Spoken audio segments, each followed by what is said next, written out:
Assalamualaikum warahmatullahi wabarakatuh. Halo semuanya. Selamat datang di Lembar Kisah, channel yang membahas kisah dalam rumah tangga. Sebelum kita lanjut ke cerita, mari kita sholawat dulu. Allahumma sholli ala Muhammad wa ala ali Muhammad, dan jangan lupa klik tombol subscribe dan nyalakan lonceng notifikasi supaya kamu nggak ketinggalan cerita seru selanjutnya. Ayo mulai perjalanan kita sekarang. Jakarta, kota yang tidak pernah tidur, menjadi saksi perjalanan panjang Nadia Putri Wijaya dalam membangun kehidupan dan karirnya. Sebagai putri seorang pengusaha properti ternama, hidupnya tampak begitu mudah di mata banyak orang. Namun, sedikit yang tahu bahwa sejak kecil, ia dibesarkan dengan prinsip kerja keras dan kemandirian. Ayahnya, Arman Wijaya, adalah sosok yang disiplin dan tidak percaya pada konsep warisan instan. Baginya, setiap anak harus berusaha sendiri jika ingin sukses. Nadia tumbuh dengan meneladani prinsip itu. Ia bukan tipe wanita yang puas dengan kenyamanan dan kekayaan keluarganya. Sebaliknya, ia ingin menciptakan jalannya sendiri. Setelah menyelesaikan pendidikan di luar negeri, ia kembali ke Indonesia dengan visi besar, membangun bisnis teknologi yang bisa bersaing di tingkat global. Disinilah takdir mempertemukannya dengan Reza Ananta Pradana. Reza adalah pria karismatik dengan ambisi yang sejalan dengan Nadia. Mereka bertemu dalam sebuah seminar bisnis di Singapura dan langsung merasa cocok.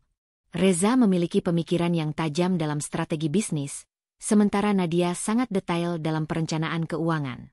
Kombinasi mereka sempurna. Setelah menikah, mereka mendirikan sebuah startup teknologi yang bergerak di bidang artificial intelligence, AI. Awalnya, perjuangan mereka tidak mudah. Mereka harus menghadapi berbagai tantangan, dari keterbatasan modal hingga persaingan ketat di industri. Namun, dengan kerja keras dan ketekunan, bisnis mereka mulai berkembang. Dalam 5 tahun, perusahaan yang mereka bangun dari nol telah menjadi salah satu perusahaan teknologi terbesar di Indonesia. Keberhasilan ini membuat mereka dipandang sebagai pasangan ideal dalam dunia bisnis, suami istri yang sukses, harmonis, dan saling mendukung. Tapi kenyataan seringkali tidak seindah yang terlihat di luar. Seiring waktu, Reza mulai berubah. Awalnya, perubahan ini nyaris tidak terasa, hanya seperti perbedaan kecil yang bisa terjadi dalam pernikahan manapun. Ia menjadi lebih sibuk, lebih sering menghabiskan waktu di luar, dan kurang terlibat dalam diskusi bisnis dengan Nadia. Perubahan ini semakin nyata setelah masuknya seorang wanita bernama Dina Ardelia ke dalam perusahaan mereka. Dina adalah seorang eksekutif muda yang baru bergabung sebagai kepala divisi pemasaran. Wanita itu cerdas, penuh percaya diri, dan memiliki daya tarik yang sulit diabaikan. Sejak kehadirannya, Reza tampak lebih sering menghabiskan waktu di kantor, bahkan di luar jam kerja. Pada awalnya, Nadia mencoba berpikir positif. Dina memang berbakat, dan Reza memang tipe pria yang selalu terlibat langsung dalam pengembangan bisnis. Namun, perlahan-lahan, ia mulai menyadari bahwa ada sesuatu yang tidak beres. Reza yang dulu selalu terbuka dan membahas semua keputusan bisnis dengannya, kini mulai menutup diri. Setiap kali Nadia mencoba membicarakan hal ini, suaminya hanya tersenyum dan berkata, "Kamu terlalu banyak berpikir, Nat. Aku hanya ingin perusahaan ini berkembang lebih cepat." Kecurigaan Nadia semakin kuat ketika suatu malam, Reza tertidur di sofa dengan ponselnya masih tergenggam. Ponsel itu bergetar, menampilkan pesan singkat dari Dina. "Aku tidak sabar bertemu lagi nanti malam. Jangan lupa janjimu ke aku, ya." Dunia Nadia seketika terasa runtuh. Jantungnya berdegup kencang saat membaca pesan itu. Sebuah rasa perih menusuk hatinya, tetapi ia tidak langsung bereaksi. Ia tahu bahwa jika ia bertindak gegabah, Reza pasti akan punya banyak alasan untuk membela diri. Jadi, Nadia memilih diam. Ia ingin mengumpulkan lebih banyak bukti sebelum mengambil langkah selanjutnya. Keesokan harinya, Nadia mulai memperhatikan setiap gerak-gerik Reza dengan lebih seksama. Ia mencatat perubahan kecil dalam sikap suaminya, dari caranya berbicara, kebiasaannya mengecek ponsel secara sembunyi-sembunyi, hingga caranya menghindari kontak mata saat ditanya tentang pekerjaannya. Ia juga meminta staf keuangan untuk memberikan laporan transaksi terbaru perusahaan. Nalurinya mengatakan bahwa ada sesuatu yang lebih besar yang sedang terjadi di balik semua ini. Saat Nadia melihat laporan keuangan, ia menemukan sesuatu yang mencurigakan. Ada beberapa transaksi besar yang dilakukan atas nama proyek pemasaran baru, proyek yang dikepalai langsung oleh Dina. Uang dalam jumlah besar dipindahkan ke rekening yang tidak biasa, dan beberapa dana bahkan dialokasikan ke sebuah perusahaan yang belum pernah terdengar sebelumnya. Nadia mencoba bersikap tenang.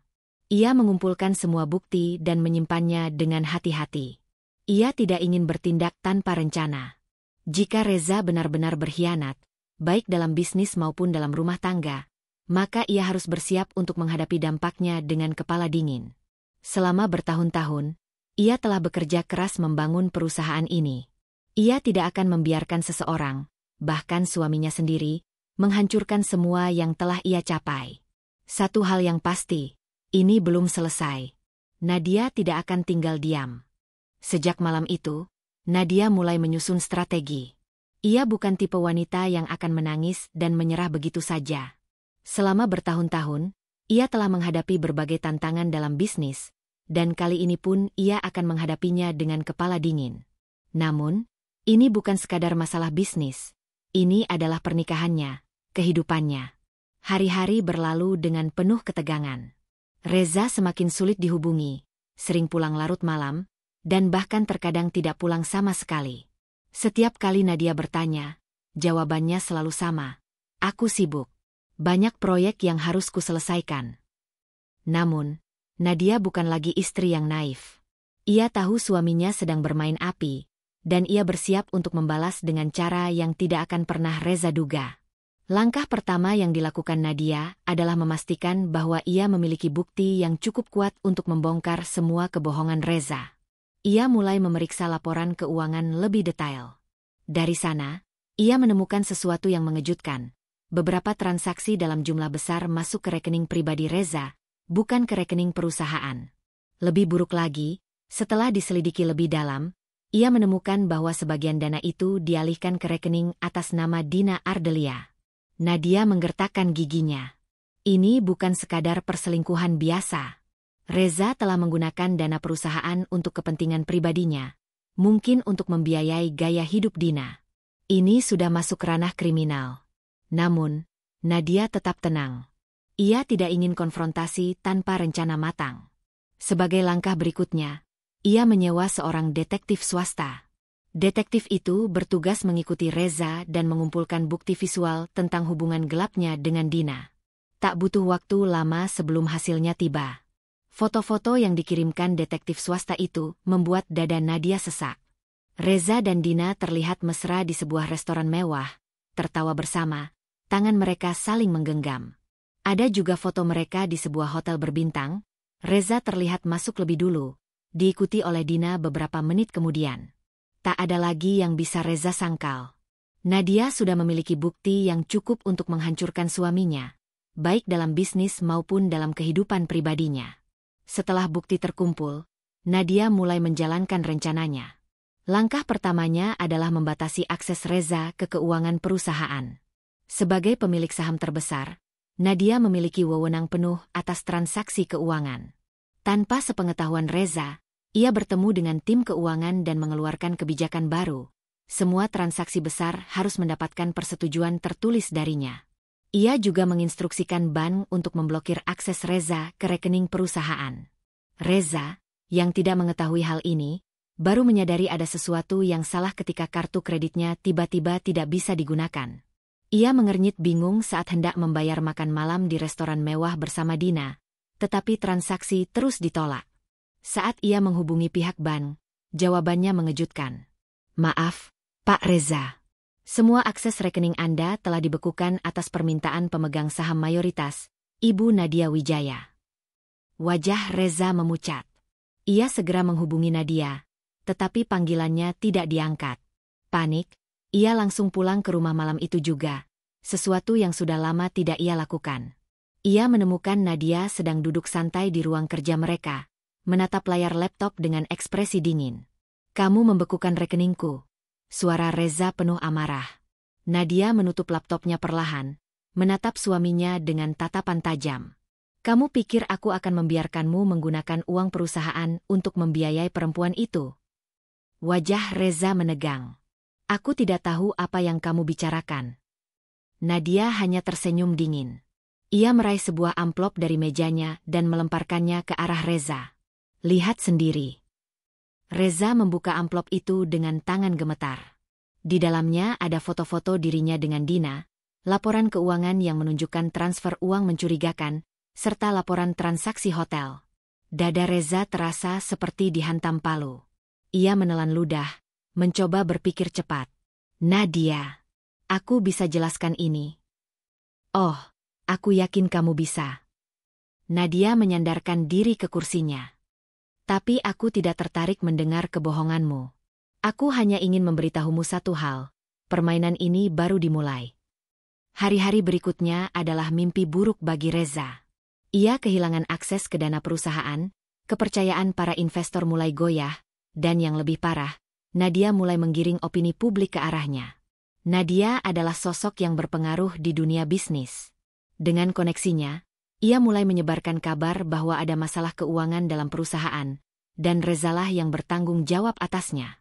Ia mengatur pertemuan dengan para pemegang saham, memberi mereka laporan tentang penyalahgunaan dana yang dilakukan oleh Reza. Hasilnya, dalam hitungan minggu, para pemegang saham mulai mendesak agar Reza mundur dari posisinya sebagai CEO. Reza marah besar. Ia mencoba mencari jalan keluar, tetapi semua rutenya sudah dipotong oleh Nadia. Di saat yang sama, hubungan gelapnya dengan Dina juga mulai merenggang. Dina yang awalnya mengira bisa mendapatkan keuntungan besar dari Reza, kini menyadari bahwa pria itu telah kehilangan kendali atas keuangannya. Ia mulai menghindar, tidak lagi menjawab pesan atau telepon dari Reza. Reza mendapati dirinya sendirian. Ia telah kehilangan segalanya, uang, bisnis, dan bahkan perempuan yang ia pertaruhkan segalanya untuknya. Sementara itu, Nadia merasa kemenangan sudah di tangannya. Ia telah mengalahkan suaminya dalam permainannya sendiri. Namun, ia tidak ingin berhenti sampai di sini. Ia ingin memastikan bahwa Reza tidak akan pernah bisa mengulang kesalahannya lagi. Ia bertemu dengan pengacaranya dan mulai mengurus proses perceraian. Selain itu, ia juga memastikan bahwa Reza harus bertanggung jawab atas penyalahgunaan dana yang telah ia lakukan. Reza akhirnya dipanggil oleh pihak berwenang untuk diperiksa terkait dugaan penggelapan dana perusahaan. Ia mencoba mencari cara untuk menyelamatkan dirinya, tetapi tanpa dukungan siapapun, ia hanya bisa menunggu nasibnya ditentukan oleh hukum. Sementara itu, Nadia mulai menyusun kembali hidupnya.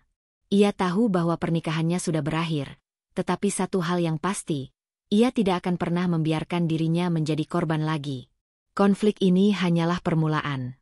Nadia telah memenangkan pertempuran, tetapi perang belum berakhir. Ia masih harus menghadapi dampak emosional dari pengkhianatan ini, serta memikirkan langkah apa yang harus ia ambil selanjutnya. Namun satu hal yang pasti, Nadia bukan wanita yang bisa dihancurkan. Ia akan bangkit, lebih kuat dari sebelumnya. Kelak tidak bisa tidur semalaman. Matanya terus menatap bukti-bukti yang ia kumpulkan, struk pembelian perhiasan yang bukan untuknya, transaksi hotel mewah, hingga tiket pesawat yang menunjukkan bahwa Reza akan pergi bukan seorang diri. Ia merasa seakan dunia yang ia bangun selama bertahun-tahun dengan penuh cinta dan pengorbanan kini runtuh di hadapannya. Namun, kelak bukanlah wanita yang akan menangis dalam diam dan membiarkan dirinya menjadi korban. Ia tahu bahwa sesuatu harus dilakukan. Ia tidak ingin hidup dalam ketidakpastian, bertanya-tanya apakah suaminya masih mencintainya atau tidak. Ia ingin kebenaran. Dan cara terbaik untuk mendapatkannya adalah dengan menghadapi kenyataan itu secara langsung. Hari keberangkatan Reza pun tiba. Ia berpamitan seperti biasa, mengatakan bahwa ia harus keluar kota untuk urusan pekerjaan. Kelak hanya mengangguk, menyembunyikan emosinya, dan membiarkannya pergi. Namun, begitu Reza menutup pintu, Kelak langsung beraksi. Ia sudah menyiapkan tiket pesawat yang sama dengan suaminya. Dengan bantuan temannya di agen perjalanan, ia bahkan tahu nomor kursi Reza di pesawat. Di bandara, Kelak memakai pakaian sederhana dan kacamata hitam untuk menyamarkan dirinya. Ia duduk beberapa baris di belakang Reza, memperhatikan dengan cermat setiap gerakannya. Ketika pesawat akhirnya mendarat di kota tujuan, Kela merasakan jantungnya berdetak lebih kencang. Ia tahu bahwa apa yang akan ia temui bisa menghancurkan hatinya, tapi ia harus melihatnya sendiri. Tak butuh waktu lama baginya untuk menemukan jawabannya. Saat ia mengikuti Reza keluar dari bandara, seorang wanita cantik berambut panjang sudah menunggu di sana. Wanita itu tersenyum manis, lalu dengan santainya menggandeng tangan Reza. Seakan dunia berhenti berputar. Napas Kela tercekat. Tangannya gemetar. Jadi ini kenyataannya. Reza benar-benar berselingkuh. Kela menahan emosinya. Ia tidak ingin gegabah dan berteriak di tengah bandara. Ia mengikuti mereka dari kejauhan, menyaksikan bagaimana suaminya tertawa dan bercanda dengan wanita itu, seakan ia tidak memiliki istri yang menunggunya di rumah. Saat mereka tiba di hotel mewah dan masuk ke kamar yang sama, Kela merasakan amarahnya membara. Tapi ia tidak ingin hanya sekadar mengonfrontasi Reza. Ia ingin suaminya merasakan kepanikan, kehancuran, dan kehilangan yang sama seperti yang ia rasakan. Dengan tangan gemetar, ia mengambil ponselnya dan mulai menghubungi bank. Dalam hitungan menit, semua kartu kredit yang masih terhubung dengan rekening bersama mereka telah diblokir. Saldo di rekening yang mereka miliki pun dibekukan. Reza tidak akan bisa mengakses 1 rupiah pun dari uang yang selama ini mereka kumpulkan bersama. Kemudian, ia menelepon pengacara pernikahannya. "Aku ingin mulai mengurus perceraian," katanya dengan suara dingin. Malam itu, Kela duduk di lobi hotel, menunggu dengan sabar. Ia ingin melihat bagaimana Reza bereaksi saat menyadari bahwa semua akses keuangannya telah terputus. Dan momen itu pun akhirnya tiba. Dari kejauhan, ia melihat Reza berdiri di depan resepsionis, mencoba menggesek kartu kreditnya berkali-kali. Setiap kali mesin menolak, wajahnya semakin pucat. Wanita di sampingnya mulai terlihat gelisah, menatapnya dengan curiga. Reza mencoba menghubungi bank, tetapi tidak ada yang bisa ia lakukan. Ia kemudian mencoba menghubungi Kela. Saat ponsel Kela bergetar, ia hanya menatap nama suaminya di layar tanpa berniat menjawab. Ia ingin membiarkan Reza merasakan ketidakberdayaan. Beberapa menit kemudian, Reza terlihat mengobrol serius dengan wanita selingkuhannya. Wanita itu tampak marah, lalu dengan kasar melepaskan genggaman tangannya dari Reza. Tanpa berpikir panjang, wanita itu berbalik dan pergi, meninggalkan Reza dalam kebingungan. Kela menahan senyum. Ia akhirnya mendapatkan sedikit keadilan. Ketika Reza keluar dari hotel dengan wajah putus asa, Kela memutuskan untuk menampakkan dirinya. Ia berjalan perlahan ke arahnya, menikmati ekspresi keterkejutan di wajah Reza saat melihatnya. "Kela, kamu di sini?" Suara Reza terdengar penuh kepanikan. "Ya," jawab Kela tenang. "Aku hanya ingin melihat bagaimana rasanya kehilangan segalanya dalam sekejap." Reza terdiam. Ia mencoba menjelaskan, mencoba berbohong, tetapi Kela sudah tidak tertarik mendengar alasan apapun. "Aku tahu semuanya, Reza. Dan aku sudah memutuskan. Aku tidak akan bertahan dalam pernikahan ini," ucapnya tegas. Wajah Reza berubah panik. Ia mencoba meraih tangan Kela, tetapi Kela mundur. "Aku sudah menghubungi pengacara. Kita akan bercerai." Reza membuka mulutnya untuk berbicara, tetapi Kela tidak ingin mendengar apapun lagi. Ia berbalik dan pergi, meninggalkan suaminya dalam keterpurukan. Untuk pertama kalinya dalam hidupnya, Kela merasa bebas. Kela berjalan menjauh dari Reza dengan langkah mantap. Ia tidak menoleh lagi, tidak ingin melihat ekspresi putus asa di wajah pria yang telah menghancurkan hatinya. Ia merasa aneh, ada kepedihan di dalam dirinya, tapi bersamaan dengan itu juga ada kelegaan. Ini adalah pertama kalinya dalam hidupnya ia memilih dirinya sendiri, bukan mempertahankan pernikahan yang sudah hancur. Setelah kembali ke kotanya, Kela langsung menemui pengacaranya untuk menyelesaikan urusan perceraian. Ia ingin ini berakhir secepat mungkin. Tidak ada gunanya memperpanjang luka. Berkas-berkas perceraian segera diproses, dan Kela memastikan bahwa ia mendapatkan hak atas aset yang selama ini ia dan Reza bangun bersama. Tak lama setelah itu, Reza mulai mengirim pesan-pesan panjang, meminta maaf dan memohon kesempatan kedua. Kela tidak membalas satupun pesannya. Baginya, tidak ada gunanya berbicara dengan seseorang yang telah berkhianat begitu dalam. Bahkan ketika Reza datang ke rumahnya dan mengetuk pintu berulang kali, Kela tetap tidak membuka. Suatu hari, saat Kela tengah menikmati waktu santainya di kafe favoritnya, Reza datang dan duduk di hadapannya. Wajahnya tampak lelah, matanya sembab, seakan ia tidak tidur berhari-hari. "Aku menyesal, Ki," ucap Reza dengan suara serak. "Aku benar-benar bodoh." Kela menatapnya lama. Dulu, mungkin ia akan luluh dengan permintaan maaf ini. Tapi tidak kali ini. "Kamu tidak menyesal karena mengkhianati aku," kata Kela dengan tenang. "Kamu hanya menyesal karena kehilangan semuanya." Reza terdiam. Ia tahu Kela benar. "Aku sudah memutuskan. Kita tidak bisa kembali lagi. Aku berhak mendapatkan seseorang yang lebih baik," lanjut Kela. Reza menundukkan kepala, lalu menghela napas panjang. Tanpa berkata apa-apa lagi, ia berdiri dan pergi. Itulah terakhir kalinya Kela melihatnya. Setelah perceraian resmi disahkan, Kela merasakan kebebasan yang belum pernah ia rasakan sebelumnya. Ia kembali fokus pada bisnisnya, membangun kembali dirinya yang sempat runtuh akibat pengkhianatan. Ia bahkan mulai bepergian, melakukan hal-hal yang dulu tidak bisa ia lakukan saat masih bersama Reza. Awalnya, ia sempat merasa hampa. Bagaimanapun juga, bertahun-tahun hidup bersama seseorang meninggalkan jejak di hati. Tapi semakin lama, ia mulai menikmati kebebasannya. Ia tidak lagi harus menunggu pesan dari seseorang yang sering mengabaikannya. Ia tidak lagi harus bertanya-tanya apakah suaminya benar-benar mencintainya atau hanya bertahan karena kenyamanan.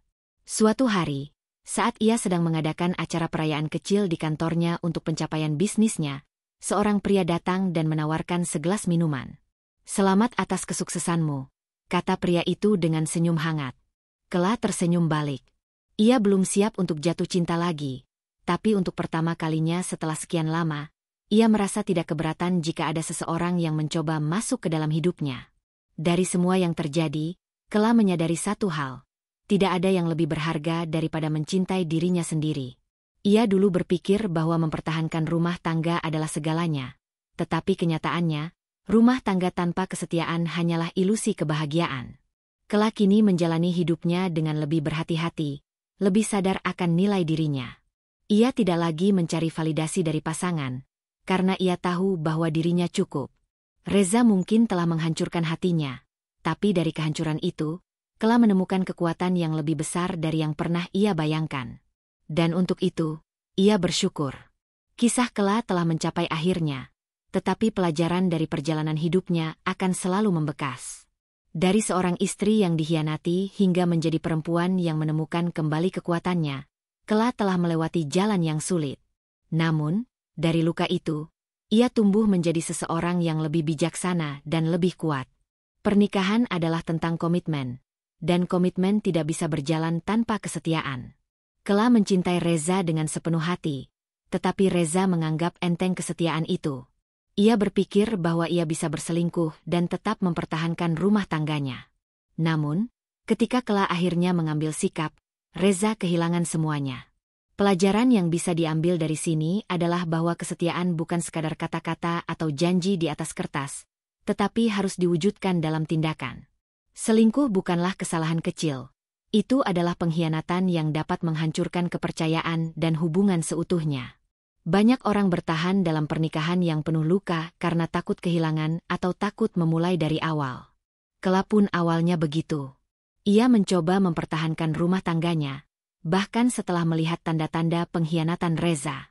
Tetapi pada akhirnya, ia menyadari bahwa bertahan dalam hubungan yang menyakitkan hanya akan menghancurkan dirinya lebih dalam. Keputusan Kela untuk pergi bukanlah tanda kelemahan, melainkan keberanian. Ia memilih dirinya sendiri, memilih untuk tidak lagi dipermainkan oleh seseorang yang tidak menghargainya. Pelajarannya? Jangan pernah takut untuk meninggalkan hubungan yang sudah tidak sehat. Tidak ada kebahagiaan dalam mempertahankan sesuatu yang hanya membawa luka. Salah satu alasan Kela bisa bangkit setelah ditinggalkan adalah karena ia memiliki kemandirian. Ia tidak sepenuhnya bergantung pada Reza, baik secara finansial maupun emosional. Itu sebabnya ketika Reza pergi, hidupnya tidak sepenuhnya hancur. Banyak orang yang takut meninggalkan hubungan toksik karena ketergantungan, baik secara ekonomi maupun emosional. Padahal, memiliki kemandirian akan membuat kita lebih kuat dalam menghadapi hidup, dengan atau tanpa pasangan. Pelajaran ini mengajarkan bahwa dalam hubungan, kita tetap harus memiliki kehidupan kita sendiri. Jangan pernah menyerahkan seluruh kebahagiaan dan kestabilan hidup pada satu orang saja. Banyak orang berpikir bahwa pasangannya akan berubah setelah ketahuan berselingkuh, tetapi kenyataannya, tidak semua orang bisa atau mau berubah. Reza mungkin menyesali perbuatannya, tetapi apakah itu karena ia benar-benar sadar atau hanya karena ia kehilangan kenyamanan yang dulu ia miliki? Kela mengambil keputusan yang sulit, tidak memberi Reza kesempatan kedua. Dan itu adalah keputusan yang tepat. Memberi kesempatan kepada orang yang tidak benar-benar berubah, hanya akan membawa luka yang lebih dalam di kemudian hari. Pelajaran dari sini adalah, maafkan jika memang ingin memaafkan, tetapi jangan merasa wajib untuk memberi kesempatan kedua jika tidak yakin. Tidak semua orang pantas mendapatkan kesempatan itu. Pada akhirnya, Kela menemukan kebahagiaannya bukan karena pria lain, tetapi karena dirinya sendiri. Ia membangun kembali hidupnya, menikmati kebebasannya, dan menemukan makna baru dalam hidupnya. Banyak orang yang berpikir bahwa kebahagiaan hanya bisa datang dari pasangan, padahal kebahagiaan sejati berasal dari diri sendiri. Jika kita bergantung pada orang lain untuk merasa bahagia, maka kita akan selalu kecewa. Tetapi jika kita bisa menemukan kebahagiaan dalam diri sendiri, maka tidak ada yang bisa mengambilnya dari kita. Terima kasih sudah menonton sampai akhir. Jangan lupa subscribe, like, dan aktifkan lonceng notifikasi agar kamu tidak ketinggalan kisah-kisah menarik lainnya. Sampai jumpa di cerita berikutnya.